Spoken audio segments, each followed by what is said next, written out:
All right. My name's Sean Harman. I work with Court, and I want to welcome you all to leading your company in a remote world, a new experience for many of us. And this session will focus on two topics. How do you keep your team engaged and create a sense of culture and cohesion with your team when nobody's gathering in an office? And at the same time, how do you retain employees when you're not able to interact with them personally and instill culture and all the other important factors that contribute to folks feeling attached to and loyal to your organization? I think hiring and retention is something that, as I go around and meet with people I know at this session or at this conference, it's something I'm hearing quite a bit about. So actually, to get started, I'm going to ask the panel. We have a wonderful panel, and I'm going to ask each of them to introduce themselves. And then we'll dive in. We do recognize that there are a number of business owners in here, a number of managers who have had the same experience over the past 2 years of leading a team remotely and probably have valuable insights to share to the conversation. So we don't intend by any means to take up the full time. We will have what we hope will be an ample sharing, question and answer session. We're not just looking for questions for you, we're looking for your input as well, because I think remote work isn't going away for many of us or most of us, and so whatever we can share to help each other, I think will be really, really valuable as we move into, at least a few more years of this, I would imagine. But please, Tracy, with introductions, go ahead. Thanks. Hi, my name is Tracy Kautzmann. I work for Impact Group. In the mobility world, we're best known for spouse partner assistance and cross-cultural coaching, but we also do career development coaching. So. I'm Jennipher Christensen. I'm the Managing Director for IPR Destination Services. And as the Managing Director, I pretty much do everything. We're a small company, so I'm talking to our clients as well as managing our team. And we have been a remote company since 1988, 100% remote. So we have experienced what it was like in the pandemic, but we've always worked remotely. Hi. I'm Loveena, Leonardo. I'm the CEO of Everything Expats India. I founded the company in 2008. We're a DSP in India. And like you said, I also kind of handle everything for the company and kind of overlooked all of it. So thank you. Hi, I'm Tim Dwyer, President of Bennett International Education Consultancy. I have about 3 decades in the mobility world. The first 2 of them were doing everything but education, and the last 10 years have been with school choice, and then when we were acquired, now with Bennett. Thanks. Hello everyone, my name is Manpreet Dhami-Magne. I'm Managing Director at Newland Chase, which is a global immigration consultancy. Very good, thank you. And to get things started, actually, I'm going to survey the audience. We just want to get a sense of who we're talking to, how many of us have had similar experiences, how many of us may be dealing with similar challenges. So please do participate. Originally, I was going to ask you to stand up and sit down, but the format of the room, it doesn't really lend itself to that. So raise your hands high and just give us a sense. There are quite a few questions. If you'll help us out here, please. Raise your hand if you lead or work in a business that worked fully remotely, so no centralized office, or perhaps no office at all, before the pandemic. So you were fully remote before the pandemic. Okay, I see 3 hands. Thank you, plus a few on the stage. Yeah. All right, raise your hand if you lead or work in a business that had a hybrid setup before the pandemic. So some office workers, and let's leave consultants out of this. We would assume that DSCs are working remotely. So some remote workers, some in the office. All right. So a lot of you had experience, at least with some remote employees before the pandemic. Although I think a lot of us may have found that it was different leading a remote team during the pandemic than it was before.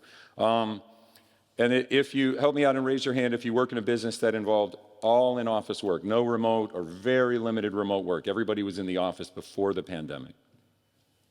Okay. All right, that's sort of the second largest group. It seems like the mix was the most. How about if you, during the pandemic, you got rid of a office or all offices, or who went fully remote at some point during the pandemic with no office whatsoever? Who had the full remote experience? So some of you had offices. Okay, and that may be down to countries and legislation. The side question that I asked, now that it's possible to come back to the office, raise your hand if you're struggling with getting people who became accustomed to work to return to the office. Anybody at all? All right. It's a challenge that we don't have questions for the panel, but it's something we might all want to participate in. And I think that, here's one more question. Raise your hand if you have serious reservations about the viability of largely remote work. Maybe not a somewhat hybrid, but exclusively remote work. Who's concerned that what if remote work will actually work at all? All right, raise your hand if you think remote is the future and you're okay with it and you think it's the, you know, it's going to be a part of your work going forward and it's going to all be okay with remote. Okay. There's a lot of people. All right. Well, I think it's good to know that everybody here has dealt with, you know, is dealing, obviously during the pandemic, but has dealt with the challenges of leading remotely, at least in some fashion, and also with the challenges now of getting people back into the office. But turning to the panel, Tracy, I know you mentioned Impact's been remote for 20 plus years. How was it managing the team during the pandemic? Was it business as usual? How did you have to adapt your leadership style to deal with the challenges of remote work during the pandemic? Good question. I think one of the biggest difference is if you have a structure that's in an office, so St. Louis, Missouri is where our headquarters are, and they were fully office-based.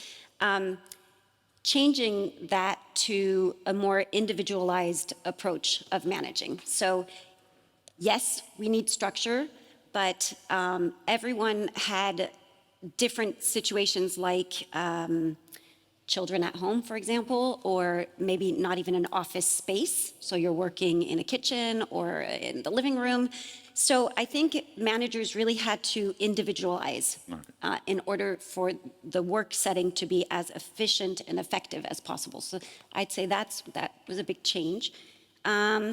Communication, I know it sounds basic, but when you have live meetings, you can, there's that nonverbal communication. Right. And 99% of how we communicate is without a word.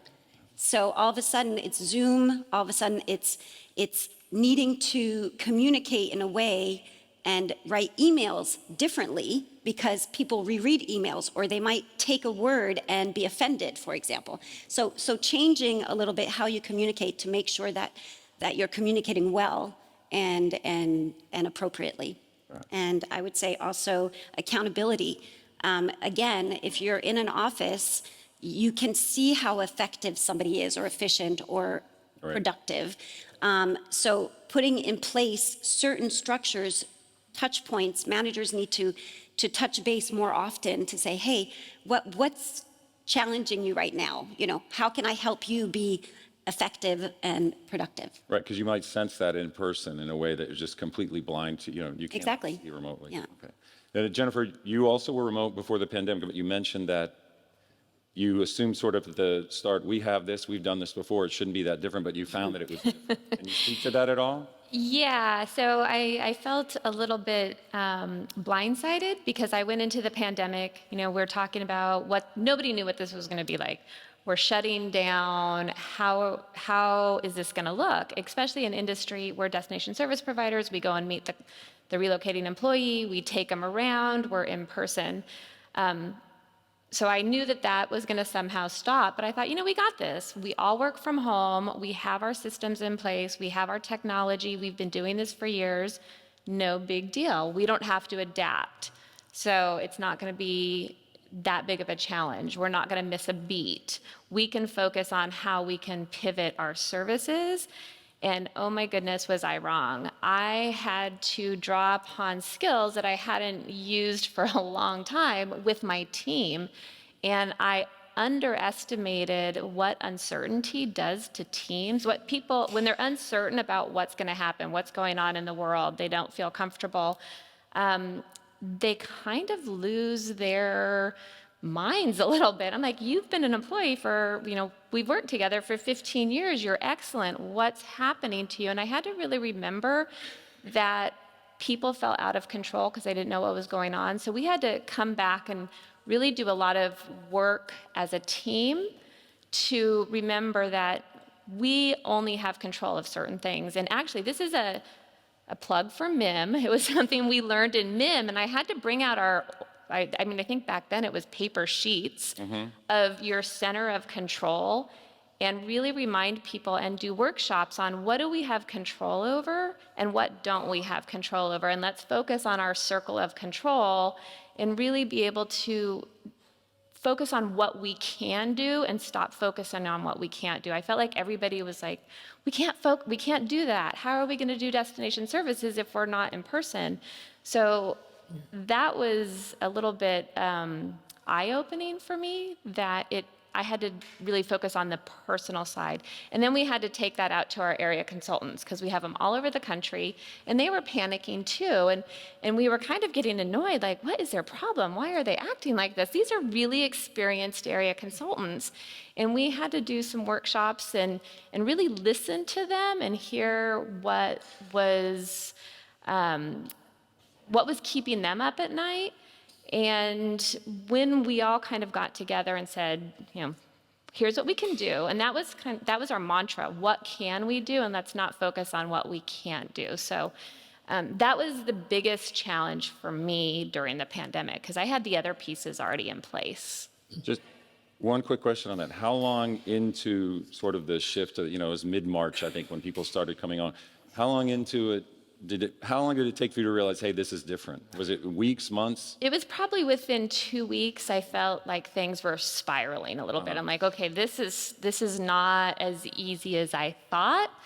We had virtual services already in place. We had developed those before the pandemic. I thought, oh, this is great. We're going to roll this program out. People will really be excited about it now.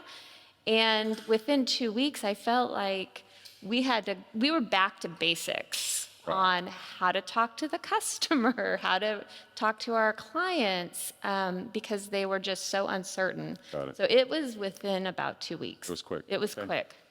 All right, well, Loveena, you had the situation where you were hybrid. You had, I know, one office, but you also had people working remotely already, but you did have to transition that office. What are some of the things you did to keep the team engaged? It was new for them and new for you, because I think you were part of that office. Right. So, I mean, for one thing, it was definitely a challenge to get them now to be working from home, to be working remotely. So we did provide them logistically. So we did provide them allowances to actually be able to have workstations at home. We did give them COVID insurance coverage. We also, actually, what we did additional was that we had some families, some of our employees who had children that were now going to do online schooling, and they didn't actually have laptops to be doing online schooling. Wow. So they were going to have to be doing them on their phones. So we decided to give them an additional allowance to help them out. So those are a couple of things that we did. All right, and then Tim, company culture can be elusive, right? And you already had a remote group large of it. Would you share a bit about what the leadership at Bennett did to maintain your culture during COVID? And not only your own team, but also with your clients. How were you able to sort of convey that to clients with limited interaction as well? Sure. So I guess maybe by way of background, we kind of considered ourselves to be, in a sense, cultural engineers for our own organization. Because, starting out in our particular space, in the education space, we have people, most of our professionals are educators. But then they're working with people in the mobility world. And they're very different background, sensibilities, even priorities around time and all that. And so we've spent a long time trying to sort of bring educators into the world of business. And, there's lots of jokes about how relatively inefficient a professor can be somewhere. So you meet the financial services world, and it's very interesting how that works or doesn't work. Then we had another part of that was essentially the fact that school choice was then acquired by Bennett in 2018. So we now had these two different company cultures that we were working on bringing together. And all of this with a global team, people all around the world.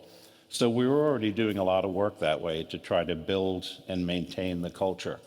And the combined organization, we had just created essentially a set of shared values, things like empathy, education, guidance, expertise, problem solving, civility. These were sort of identified, and we teased them out about what that means to us and what it means to our clients.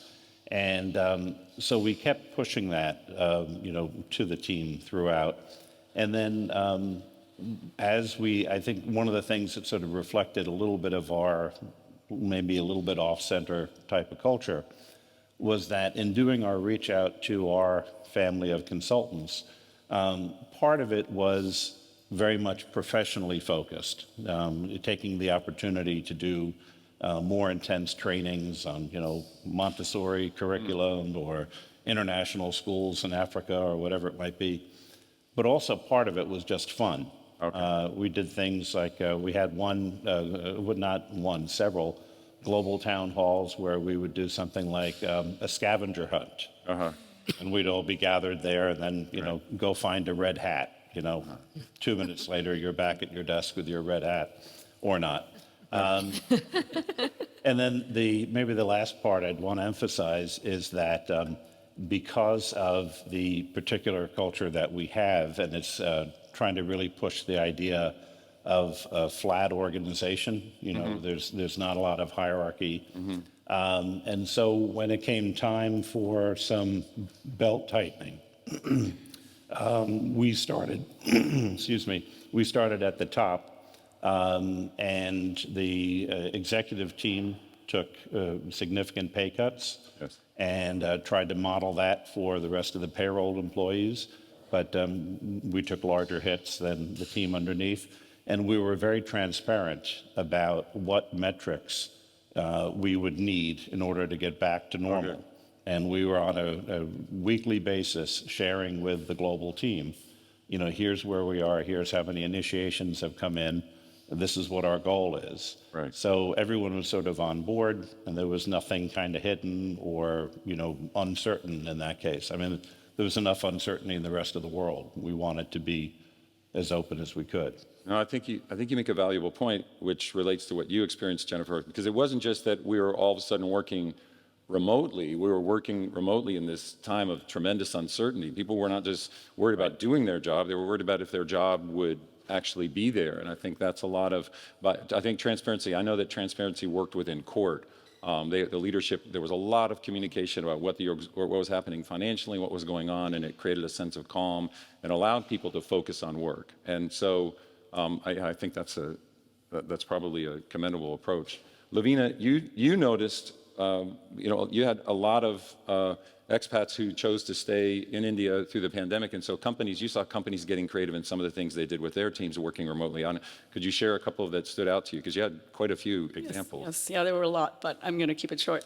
So I think some of them were really good. One of them was like one of the companies did a virtual high tea for their female employees, and they invited them to invite one family member that was another female in their family that empowered them, and talk about them for 2 minutes. So they were supposed to be together and have like tea and dessert together, and then talk about them for 2 minutes.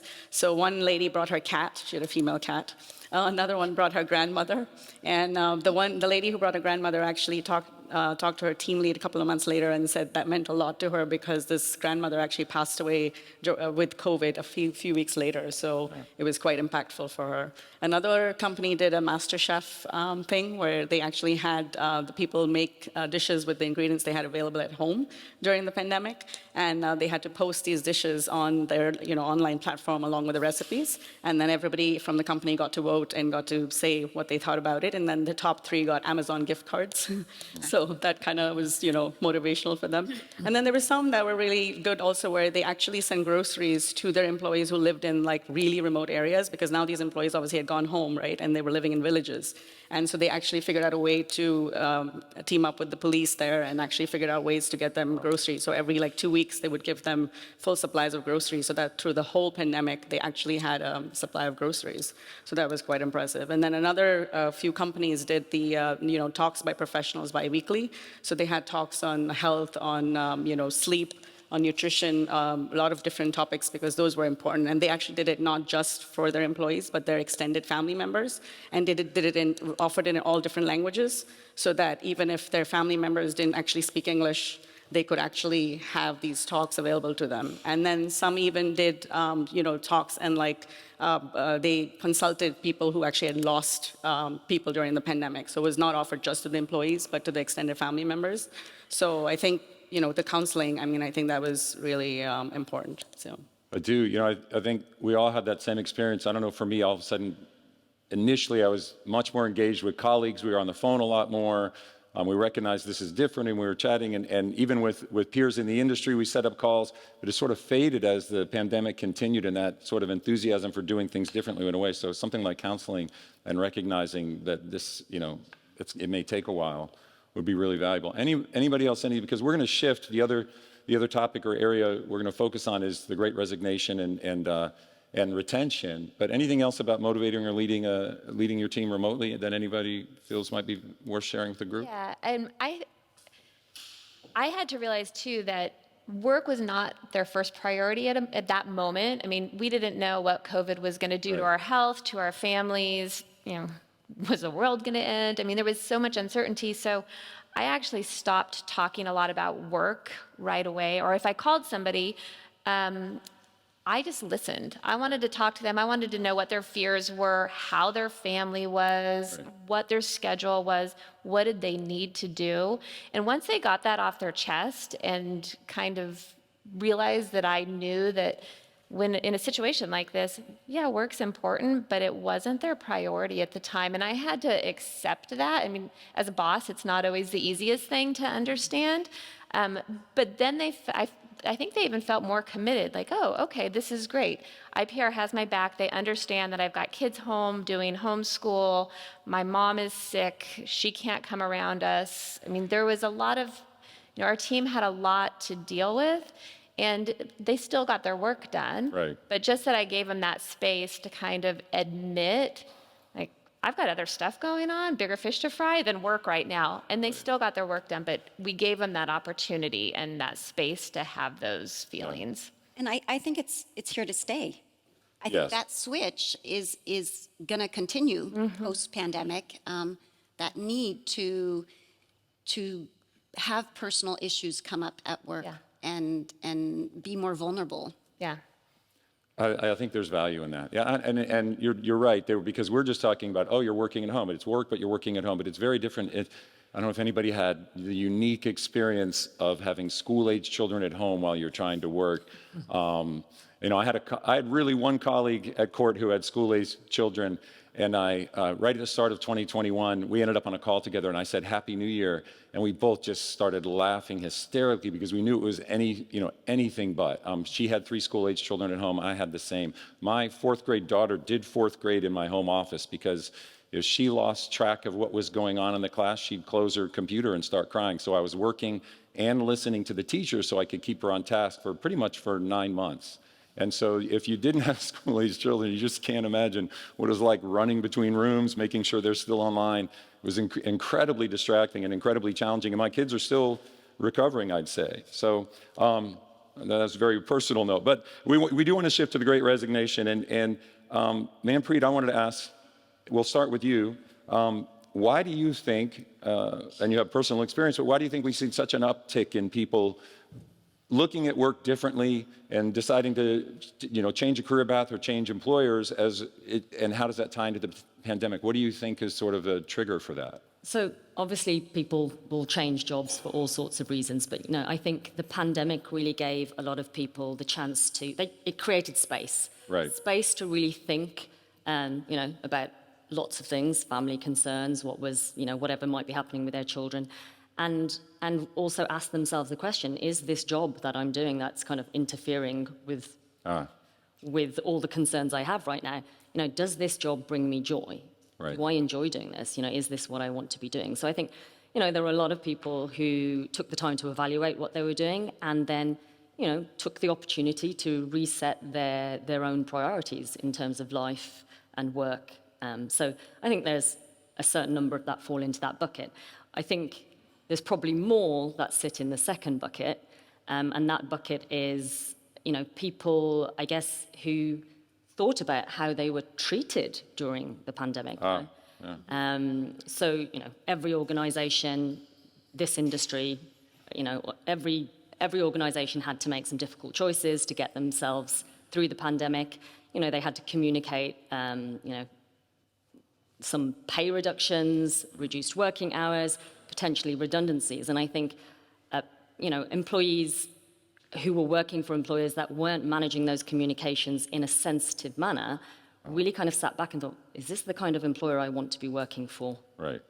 And that then began, that journey in their mind, say, actually, this is not the employer I want to be working for, particularly when they're speaking to, friends and family members who, like Loveena's stories, where perhaps they work for an organization who's done some absolutely amazing things for their employees. Right. So I think those employees are the ones that I think, we've probably seen a lot more of during the period of the Great Resignation, because, ultimately every employee wants to feel that they're valued, that their contributions are seen. They want to be treated like, not just a human being, but also like an adult. And I think also those employers that, I guess, showed a level of distrust with their employees about, are they actually doing their work?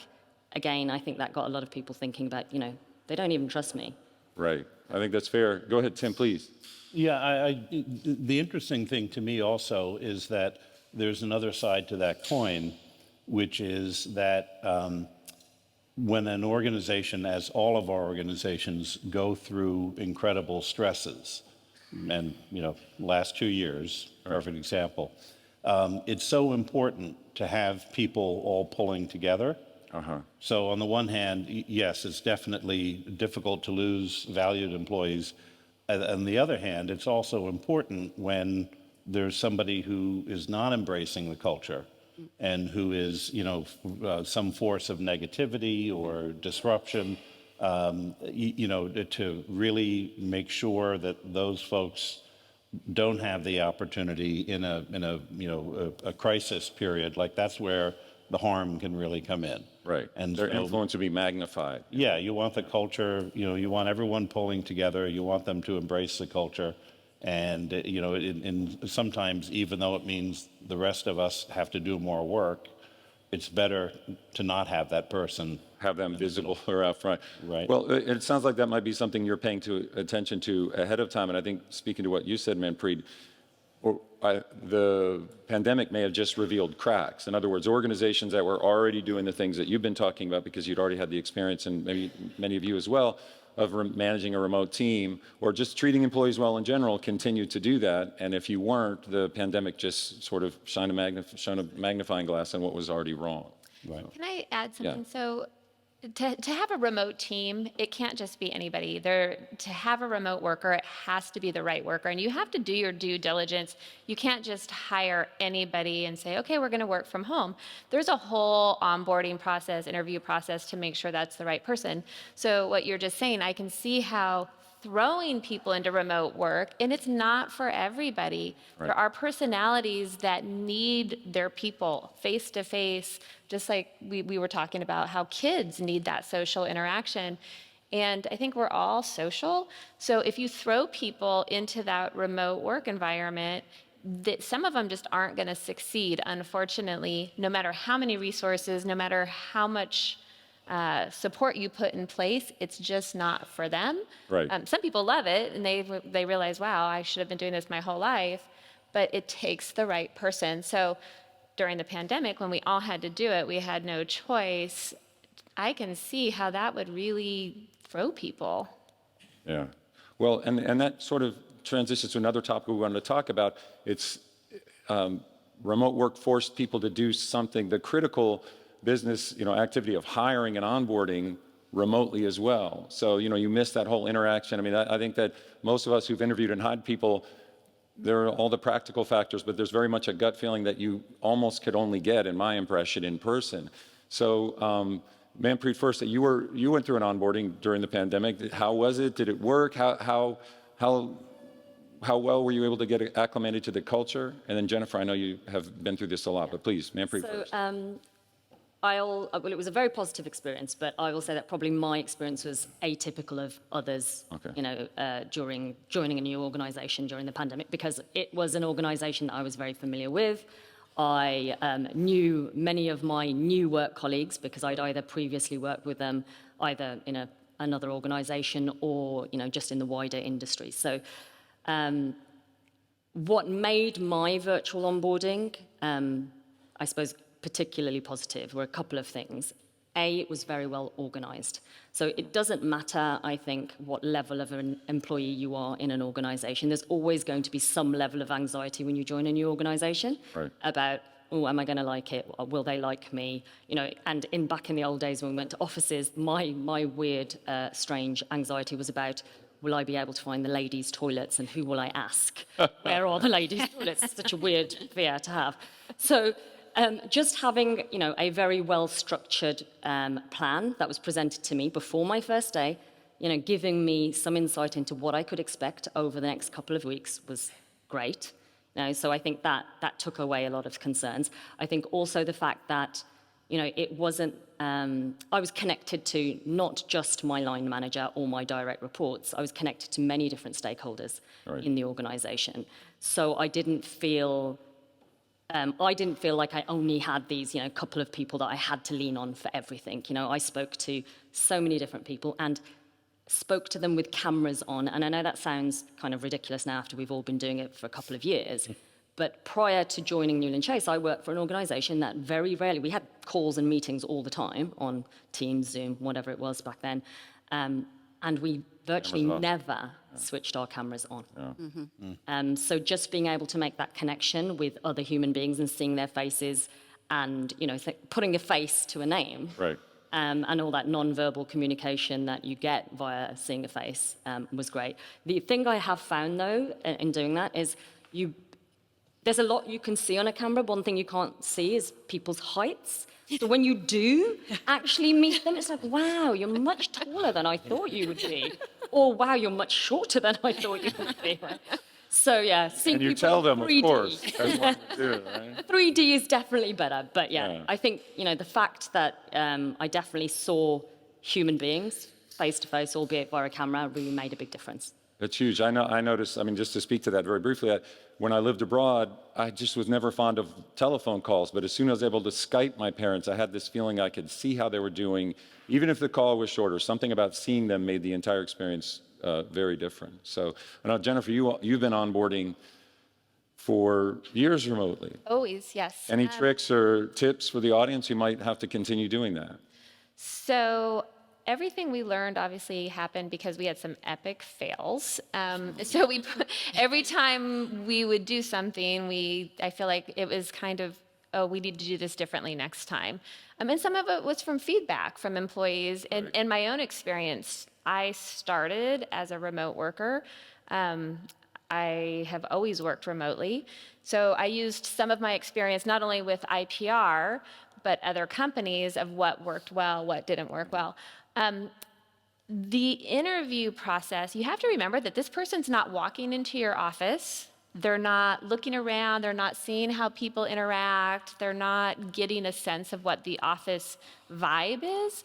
So we put into place, so during the interview process, we have it where they're not just interviewing me, they're not just interviewing our director of operations, they're interviewing with various people of different levels in the company.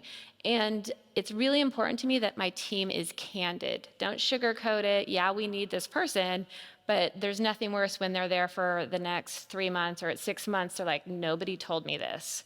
I didn't know that this is how it was gonna be. So I want my team to be really candid, and they just sit with them virtually, screens on, sharing screens, and they just sit with them for the day or 2 hours. It depends on what's going on and who the person is, but they don't just do it with their direct, who they're reporting to. They might do it with finance. They might do it with HR. They might do it with the intern. Right. Because we're a really small company and we're also pretty flat, and we want everybody to share their perspective of our company culture. So that was really effective. And we learned that because it was a mutual parting with somebody, and their first comment was on their exit strategy is, I didn't realize. And I thought, oh, that was totally my bad. So here, I'm gonna do this differently. That really helped a lot. There are certain assessments you can do, obviously. We've all probably taken the personality assessments to see if they're gonna fit. But giving them that opportunity, and we call it just kind of the virtual visit to the office. Walk through. In our office is virtual. We have our files, and we let them, we kind of show where the filing cabinets are. It's a very organized kind of process, but we also draw on other tools. We use some Eura tools, we use some ERC tools. So they're not just learning about us, but they're learning about the industry as a whole. Really drawing upon those tools helps because they're already out there, so there's no sense in recreating the wheel. But having the conversations, and it's a two-way street. We want our team, I ask my team after they spent a certain amount of time, what did you think of this person? Because they know best who's going to fit in and who's not going to fit in.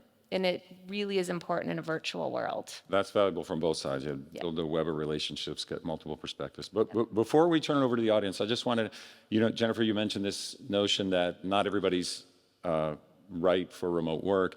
And I think people at first will think, yeah, they're not right because maybe they're not going to be as productive or they're not reliable. But it really is more, I think the greater concern possibly is how much do they thrive on interaction with other people. And, there's extroverts and there's introverts and there's ambiverts. But if you have a full-on extrovert, I think remote work is challenging. Is that what you were speaking to? And anybody else on the panel, if you have comments on how you identify a good remote worker? I don't think that's true. Oh, okay. And so one of the questions, one of the questions, because we have some extroverts on our team. Right. But one of the questions is, so how do you get your social, what's your social life like? Right. And I've had folks that say, I have a really bit, at 5 o'clock, I've got kids things, or they have other things going on. And I think that's important. Got it. To know that they have another outlet. Because if they're looking for their work environment to be their 100% their outlet, and they're going to go do happy hour with people,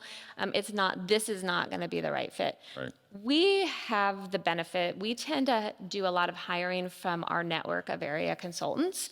Because we know them, we trust them, we know their work style, we know their work ethic. So we have a little bit of a leg up because we've probably already worked with them, and we do like to hire from within. But they have to have an outlet. If they're an extrovert, and we've had them say, I love this because I can get everything done, and then I can go be my social self. Yeah, there's something to that. And they always want to lead everything. They want to lead, we do a lot of holiday celebrations or fun games, and they always want, so it's great. They lead it all. That's good. No, that's a good point. Yes. Yeah, I was just going to share one of my epic fails during hiring and during the pandemic and remote working. So going back to what you said about, Jennipher, about showing people the virtual filing system, et cetera, I think there's an assumption that everybody has the same level of IT skill. And so I hired an employee during the pandemic. We shipped her laptop, and everything was loaded on it. But we had, I guess, overestimated her ability to navigate the various different systems that we used in our organization. And it was incredibly stressful for her. She lasted 2 weeks because she just found it so difficult, and she wasn't connected as quickly to our IT department to resolve some of those issues. And there was a level of anxiety, I guess, a picture of the organization in her mind was I'm not going to be able to do this. So I think and we're not just hiring, young people who, have grown up, on tablets and phones, et cetera. We're hiring people, in every age group, and we cannot just assume that everybody knows how to connect to VPN, how to get Teams open, WebEx, Zoom, all of these different systems, make sure their audio is working. So just taking a little bit of time to talk employees through that, even the ones that know, probably be reassured that, they're going to be able to make everything work. And if she'd been in an office, somebody would have been right there by her desk, walking her through. Absolutely. She would have just asked the person next to her. Very good. Well, before we ask for input from the audience, just anything else that the conversation sparked about motivating, leading, retaining employees while they're working remotely? Anybody? So the other thing is I had some tough conversations, and my goal was I didn't want to be blindsided if somebody was going to leave, if this just wasn't working, because we had to do some furlough, kind of some rotating furloughs. And when I went to them and said, hey, so here's what we're going to do, and I was very transparent. We're such a small company. I've always been very transparent with our financials and what's going on with the company. But having that conversation and saying, here's what we're going to do. Will this work for you? And if it won't, let's work on this together. I will help you find something that's a better fit. But can you please give me the same respect so that I'm just not surprised. Right.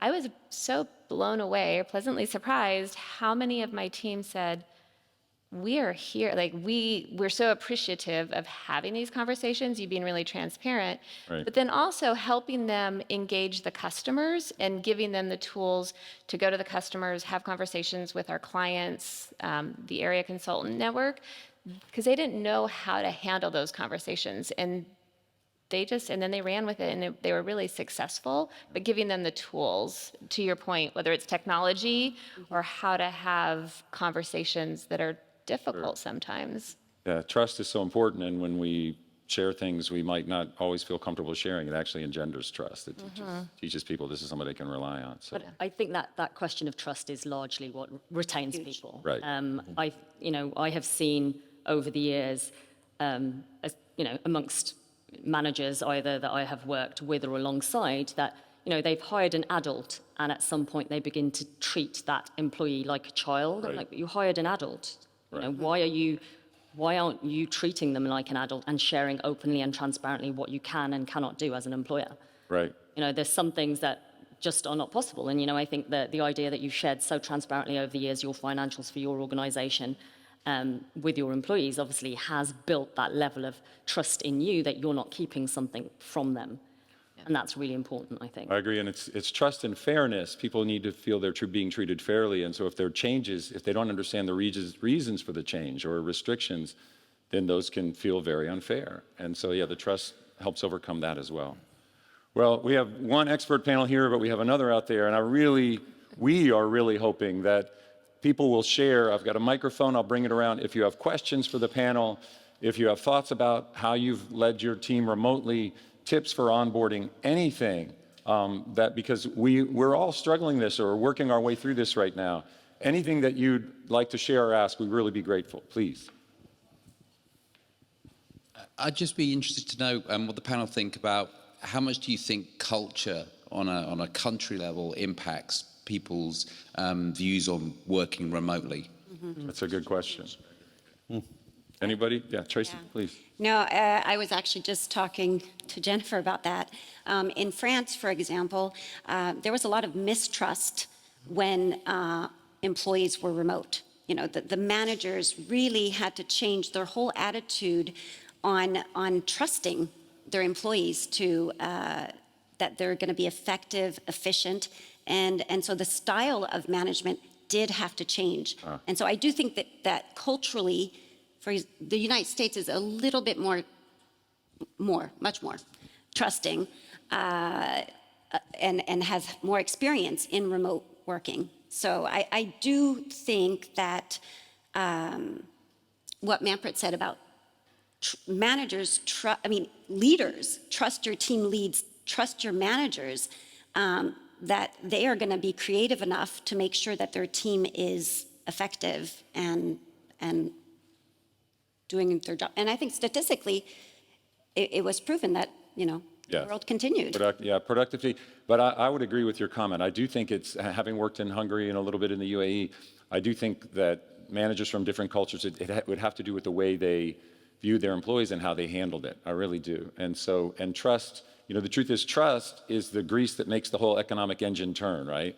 And so as soon as managers, we're questioning, sticking our nose in maybe where we shouldn't, we sort of jam that up. And I think the approach largely in America would be trust people to do their work, leave them to do their work. And you'll notice when it's not getting done. You'll notice when deadlines aren't being met or customer calls aren't being answered. Those things will come up to you. Just sort of, I wonder, and anybody can feel free to comment on this, I always felt like any good manager would know who are the more productive people on their team, who they can rely on, who can handle the extra work. You just have this sense after somebody's been with you for even a few months or 6 months. And so I would imagine, I'm not leading a team working remotely, I work independently, but I would imagine that same sense, or was it harder to get that sense? Anybody want to comment on that? Is it harder to get a sense of what your team is doing and feel comfortable that they're being as productive? Did it make you nervous as managers? Anybody? Thoughts on that? No? Can I still touch on Yeah. the culture in India? So basically, a lot of the companies in India are struggling with getting their employees to come back to work after, because a lot of these employees are now back home with their families. Their parents are cooking for them. They don't have to worry about cleaning, like maintaining their own house or doing any of that. wow. So they're very happy to be home. And plus, of course, they're saving on rent money. Because now they're staying at home, so there's a lot of like we discussed earlier. I was interviewing a lot of the companies for this particular panel, and they were telling me how they're finding it so hard to get the employees to come back to work, because they're like, we're home, we're with our families, we're being cooked for, taken care of, so pampered, Wow. and That's we don't have to pay rent anymore. So we're very happy to be home. So. Amazing. Yeah. Yes. Well, in the case of Spain, or in my experience, it was a little bit different. So it would depend on the age of the employees. So younger employees without, let's say, partners or significant others or family were hungry to come back to the office, because in Spain, probably this is a cultural thing. It's more of a social thing, working than any other country. And it was not a matter of doing the job and being efficient, but a matter of feeling engaged, to have bones, and also with the training aspect of new arrivals, new recruiters. I found it very difficult, more difficult than I thought at first, because at first you think, how are we going to deliver the job, how are we going to work? But then you realize with new people to feel them, make them feel part of the team, and that work brings more than just a salary. That is the most challenging aspect in my experience. Is your team back in the office? It's 3 and 2 days, and it's flexible. So if someone wants to, they can stay all 5 days. Right. But again, those who are young, they are always in the office. The young stay. Maybe That's on Friday they stay, but in general because after works they have some social gathering and all that, and I believe that plays a good role, an important role for them. Very good. Thank you. Yeah, I was going to say to Simon's question that it's not just the culture, it is the demographic, the age group, where they are in their career. Right. That really is also driving whether remote working works for them or not, because it's the same, if I think about London, a lot of young professionals, when they first move to London, they're living in a shared house with 5 other people. And all of a sudden, that's where they live, that's where they work, that's where they social, like their bedroom is their whole world. Right. And, a lot of those people were absolutely desperate to get back into the office. And again, that social aspect of, being able to go out after a working day with their colleagues, go for a few drinks, that is, I think that plays a huge part into whether people, want to remain fully remote or... Well, that's good to hear, because what I've been hearing in the U.S. is younger people have been reluctant to come back to a certain degree. I don't know if it's everywhere. At least that's what I've heard. And to me, that's a concern. I think especially new hires or people who don't, that valuable in-office experience, I think, is critical. And if they're saying, no, I'd rather be at home, they don't really know what they're missing out in professional development, much less the social part. So, Well, and statistically, the highest statistics as to why people are leaving, employees are leaving, is the lack of that sense of culture or that sense of feeling valued by your manager and leader. So I think it's easier to disconnect when you're remote. Right. And you don't have that team there to really help you get that sense of purpose. and it's easier to walk away, because what are you walking away from? Yeah. Tim, you wanted to say something? I just wanted to briefly mention, by way of statistical background, I think it was 3 weeks ago, New York Times had a report that estimated that in Manhattan offices, 8% of the workforce is returned. Wow. Which is pretty staggering. And you can imagine the knock-on effect with restaurants, taxis, trains. Right. Yeah. Well, in the U.S., some of that's people got an hour or two of their day back because they don't have to commute anymore. Or there are a lot of changes that are positive when you don't have to go to the office every day. Others? Yes. Hi, Samantha from Bennett. So we'll see what Tim has to say with this question. But being the great recipient of their internal communications through the pandemic and always being remote had the most positive effect for me. So what's next? Having learnt so much during the pandemic, the way we worked, we did a lot of training. We always asked for the camera to go on. I don't have a Bennett hoodie yet, but I'm wondering if that's the next piece of merchandise coming my way. So yeah, what do you think the focus will be? What are the kind of key areas that you would like to see for the employee experience moving forward? Anybody, please. I think organizations need to the extent that is possible, and you have to balance business and people's personal wants and desires, but I think there needs to be that flexibility and to continue to allow people to make the choice of, some people absolutely want to go back to an office, desperate to go back to, others don't at all. And, allowing people to make those choices, balancing the business's needs and having those open and transparent discussions about, well, this job is not a job that you can do from home for ABC reason. A lot of people who work in finance departments, there's a specific reason that they need to be in office for access to certain systems, etc., Right. or just general supervision, versus other roles that are completely possible to do remotely. So I think just allowing those conversations to take place and adapting to individual choices is definitely something that I think organizations need to continue to support. I fully agree with you. And if you think of your clients today, what do they want? They want flexibility. They want their families to be valued. So I think if you want to retain your talent, make sure that you have in place the same structure for your team, for your employees. Flexibility is key in this generation, or even that's something I've always appreciated. Right. And trust your managers to be creative again. You're hiring them because you believe in their competency. So making sure that team, just even the team, has their own core value, or maybe, I don't know, how can we become more green or something special to make somebody feel that they belong and that, that they're valued. I loved the example yesterday in one of the panels, CAP Worldwide, where they wanted to hire somebody, but she couldn't afford the daycare. And so they paid for 3 months of the daycare.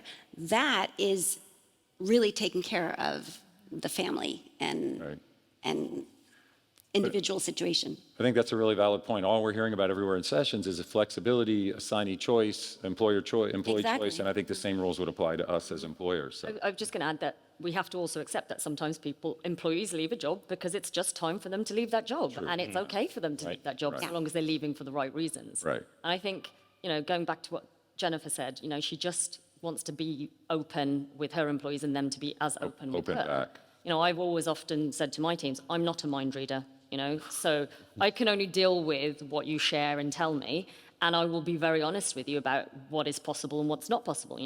I can't promise you your salary is going to be 200% more in a year's time.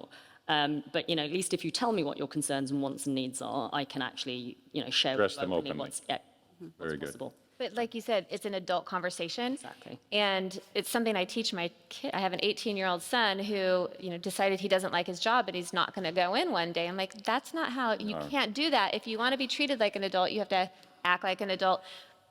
One thing that we see that I think will stay, but we need to find the right balance between what our customers and the clients want and what the relocating employee wants, and then what our area consultants want. We saw that virtual services are a thing. They can be delivered. They can be delivered well if it's done right, and they can be really effective. So some of our area consultants, so I'm talking about our independent contractors, our network throughout the US, are really great at it. And they found, oh my gosh, I love this. I never have to leave the comfort of my home. I'm doing all these virtual services. Which is great if it's the right relocating employee. Some relocating employees think this is brilliant, it's really relevant and meaningful for me, I don't want to make an appointment and meet you. But there's still those employees that want somebody to come and pick them up. They want to meet somebody, whoever's helping my kids get into school, I want to know that person. And I think that we're going to, even though it works, it's not applicable in every situation. Right. Sometimes virtual services are going to be the perfect answer, and then sometimes they're really not. So we found that we had to kind of pull some of our area consultants back out of kind of hibernation, COVID hibernation, and really kind of start getting them motivated again. And what that was because well, it was compensation really, to say, you have to be meeting with them to get this, and then you'll get a little bit of extra. So we put in a couple things during COVID. We started adding premium pay for those area consultants that really were stellar and they shined during this really uncertain time. And then we've put some incentive places in for our other area consultants, like this is where we want you to be. How can we help you get there? Right. Is this something you want to keep doing? And if it's not, we totally get it. But what else, if this isn't what you want to do, we need to have that adult conversation. Right. So that was something that started during the pandemic, the virtual services. And I think it's going to stay for the right person. Right. I just want to pick up on that point, and I think one of the most important, for me, takeaways is the idea of action speaking louder than words. If you take a step back, and I'll really put on an American perspective here for a minute, American employers in particular, where we don't have a lot of labor protections. Right. And when the stock price is a little low, profits a little low, off they go. Right. You get dropped in an instant. And so now employers are sort of stunned that people are just walking out. But the fact is, if it suited their purposes, Right. they'd ditch you. They wouldn't think twice. And so part of what we really tried to do during the pandemic and during the difficult financial times was to really stand by people and to demonstrate that we were really stretching in order to say, you're important and it's worth the shared sacrifice for us all to be here. Right. And happily, we've not had an issue with losing, valued employees and I think largely as a result of that. It makes perfect sense. Hopefully. I agree. Manpreet? Katja has been waiting very Oh, Katja, please. for the question. I was just waiting for April clearly to give a good answer. But as we're clearly now moving more and more into the hybrid world, right? So 3 versus 2 days, some working remotely. Inevitably, you're finding companies for different reasons having their teams that are relying on daily communication, daily meetings, suddenly on a day split between those who are in the office and those who are remote. So how do you find solutions to still have that sense of belonging and retain that productivity where, let's be frank, those who are in person in the office will overpower. I've been in conversations where they're just like chatting about their lunch. I was like, what? Because I don't know what's going on. How do you tackle it? And this is pretty much the question to the entire panel. That's a good question. Anybody, or I think anybody in the audience as well. I think if I understood correctly, what you're asking is, you've got some people in the office and some people not, and there's kind of a disconnect. And how you're going to overcome that or help the people who are remote keep from falling behind. Is that what? Yeah. I don't know if there's an answer to that one. Simon, what were you going to, did you comment on that? We're going back to the office 1 day a week, but it's 1 day that everybody has to be in on the 1 day. Right. So because we what we don't want to lose is the culture. Right. I think that somebody made the point, if you don't have the culture, then people don't have the connection, therefore, why they're leaving. We're saying to everybody, you must come in on the 1 day. You can come in more than that if you want, but you have to be on that day. Right. And again, it's about trying to make sure that our teams who are working together on specific clients, they're coming in, they're talking. Now, what we're also struggling a little bit with is trying to think about, okay, well, how do we make sure that day is different than all the other days? Because it can't just be the same thing as they do day in, day out when they're sitting at home. It has to be different. Right. So we're now also starting to think about how do we reorganize the office space? Do we don't want banks of desks anymore. We want more collaborative spaces where they can talk and share, and so there's so much that goes with it. We're sort of starting on that journey, but it's a lot to do to make that different. I agree, and to speak to that, having worked in a fully office setting before I joined Court, where I work remotely, and I'm in a team of about 8 people that are dispersed, and I think if you're working, one of the things I noticed right away is what was missing is, you said the word collaboration, that thing where you're at lunch with somebody and your colleague says, hey, we could do this, right? And you talk about it a little bit at lunch, and you don't see them for 3 days, you don't interact, and you're walking down the hallway, and you bump into each other, and you say, oh, you know, I was thinking about that. You have 15 minutes, and then the conversation continues, and it's from these spontaneous, unplanned interactions that can, that when you're in person, you can then allow those conversations to continue. Whereas if you're working with the team remotely, you gather a couple times a year, somebody has a great idea, you go back to your various workspaces, and if somebody isn't, if the leader isn't taking responsibility for keeping those conversations going, then a lot of good ideas are going to fall by the wayside. And a lot of stuff the good stuff I think that happens in the office is unscripted, unplanned, spontaneous, and that's definitely something that's lost when you're in your sort of bubble at home. But I think this is going to be tricky. I mean, what I hear, and we're reaching time, but I'm definitely open to if people want to stick around and share more comments. The big thing I hear is it's not going to be quite the same, and that we're all going to have to be very much more flexible and communicate a lot more with people, understand what our employees need, and make the adjustments. But the employers, I think, are going to also have to understand, and if we can communicate it in a very transparent way to help them understand why it's critical, the importance of at least spending some time in the office, because there's definitely something lost if we're never gathering. So any last comments, suggestions? There's really a lot, please. Yes, while he's passing the microphone. Yeah, I mean, I think something not to forget, if you are a manager or a team lead or a leader in your company, people stay very often because they love their manager. Right. Or Oh, no question. They really love to, and so, you know, be an attractive manager. Right. So that they want to work with you. And I think it is about that sense of belonging, that sense of purpose, wanting to communicate with your manager. Right. I agree. I think you have to be intentional. You can't just expect, like you said, to walk down the hall and be able to pick up a conversation. You have to intentionally create that space. Right. You have to, so we do weekly huddles, we do bi-weekly all-staff meetings. I mean, we intentionally schedule that. Right. And I'm on the phone, and I know my team is on the phone way more than I'm even aware, probably, with each other. Right. They call each other, they're constantly chatting, Zooming. Hey, how do you think I should do this? Or here's what this is. You have to be intentional until you get in the habit. You can't Right. think it's going to happen organically. And then eventually it does. But when then that new person comes in, They you have to pick right up. intentionally bring them into the fold. You have to give them projects or listen to their ideas and say, yeah, you know, can you run with that? And let's check in a couple days. So it's intentional, but I can't say because we've never had an office. I'm not going to say that we've lost something. I don't think that we have because You paid attention to we it. created it. Right. Yeah. You can't assume it's going to happen. Yeah. So sorry.